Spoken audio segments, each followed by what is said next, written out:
the whole mindset back in the day, you were either on this side or you on that side. You were trained to hate this guy or love that guy, you know, like, and so to your point, like, I mean, if you were in my camp, like you hated Chad Reed, like because I hated Chad Reed and because I hated it, then he hated it and then he hated it. And you, like, so, but did you ever hear the story? I went into his truck and kicked his bike over. I told Cole Beach that story. I've never heard that. I mean, I've heard other ones. It was Phoenix, but wasn't not it? that one. It was Phoenix, wasn't It it? was at Phoenix, yeah.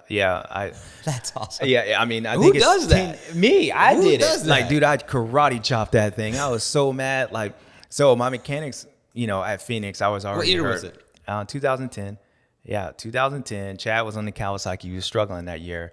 He takes me out. Case in point, it was my fault. I cut down. You know, he ran into me, but like Vince and, you know, that is this Phoenix? This is Phoenix. Yeah, corner we're battling before the like finish line. 10th. Yeah, Yep, okay. exactly. Yeah. Probably battling with you back there. Like, Probably. Yeah, you, Blair, and JT. No, I was hurt. I was hurt. Me and JT were battling. You were just Yeah. trying to get through us. I was hurt. So I was really like fighting on there. Chad, I don't know what he was doing back there, but he was back there and he like takes me out. Now I'm pissed because I was like in 10th place. I broke my wrist that night. And so anyways, we go there. So he broke his hand when he fell. So I forgot about that. Yeah, he broke his hand. So I drove right past him after the race. He was in the asterisk thing. I didn't see it. I'm red. Going to his truck, mechanics on the back. Somehow, I pull up to his pits, get in there. I parked my Yamaha in the Kawasaki pits, hop off the bike with my mechanic on the back. Like somehow it slid up underneath, run in the truck. Where you at? Well, actually, before I got in the truck, I karate chopped his bike off the stand. So I kicked his bike. So his mechanic came back. The bike was sitting there. I karate chopped it, knocked the thing over. I'm in the truck. Nobody's there. And it was a good thing because, like, you know, once you get to that point, you got to go all for it. Like, yeah, you know, you're not going halfway. no, I You're going all the can't. way. Like, I already made a scene. It's like when it's like you start to fight, you just got to get knocked out. Like I was ready to get knocked out, whatever it was. And luckily he wasn't there. He was in the asterisk thing. Then I think I got fined that night. But that was probably the dumbest thing besides breaking my own stuff in the motorhome. Like, because then like an hour later you realize I got to pay for that and I'm pissed and you're an idiot. So, but I'm interested to hear what stories you talked about. Oh, I got. Well, we got some amateur ones. I got a funny story that ties into your Houston story, which you've told about. That was being a really rough night, right? 2012. I mean, is it time, Roger? We just tell the story now. I tell the story. Yeah. So Big night that night. It was a big night. There was a lot of things, a lot of dominoes from that night. So K-Dub retired that night too. Yeah, well, that's part of the story also.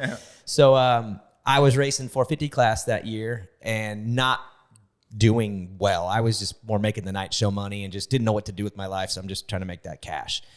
But that night I felt pretty good. I liked the track and got a good start in the heat, made the main. I was in ninth. I ended up getting eighth in the heat because Wyndham off the triple scrubbed himself into oblivion. He was, done. Yeah. So I made the main that night and I'm on the gate and you're on the gate. Obviously we're all on the gate there. And the gate goes down. I race and I'm tired within 5 minutes. I'm just can't believe I made the main.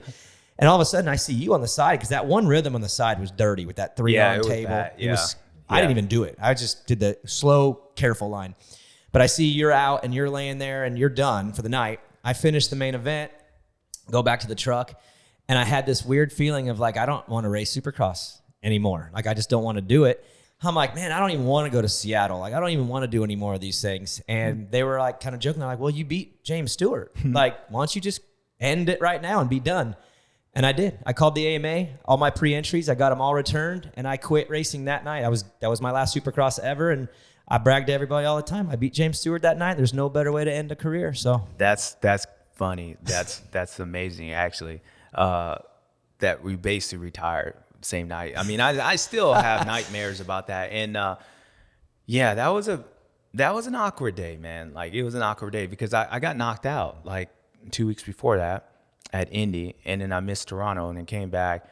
And I was like, I said this in the show, I was trying to send a message that I was unhappy, like kind of like I thought Roxon was in practice, like, riding around 13th place. Like, and I was just like sucked all day long. And then Wyndham comes in. And then, of course, like my emotions fired up. Like, I got to go. And that's one part of the reason why I was like, dude, I'm done racing, because that always ends up happening. Like, in practice, you can kind of do it. But if you're a racer, you're a racer. Yep. And it's probably why you retired, because you're going to go out there and give it. And like, you can't ride safe. So yeah, I sent Kevin home, like, and then I'm like, all right, cool.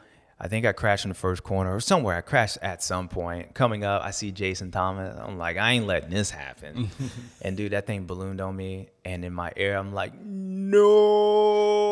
And like you said, it was nasty. And I got up, did the check, discount, double check, all that. And I was like, I'm done. And yeah, that story. That was a long walk. It was a long walk, but it was one of those ones that I was committed. Like, I don't have no regrets of it. Like, still to this day, I'm like, that was the decision. Some things you make and you're like, I don't have none. Right. Yeah, I was gonna. James Stewart, we wouldn't be doing the podcast if I would have continued the way it was. And the hard part was like it was happening out of nowhere. Right. Like that's the scary part. So your story, you did beat me, dude. Like, I got you. Yeah, but I tell everybody I lapped you like 5 times that night.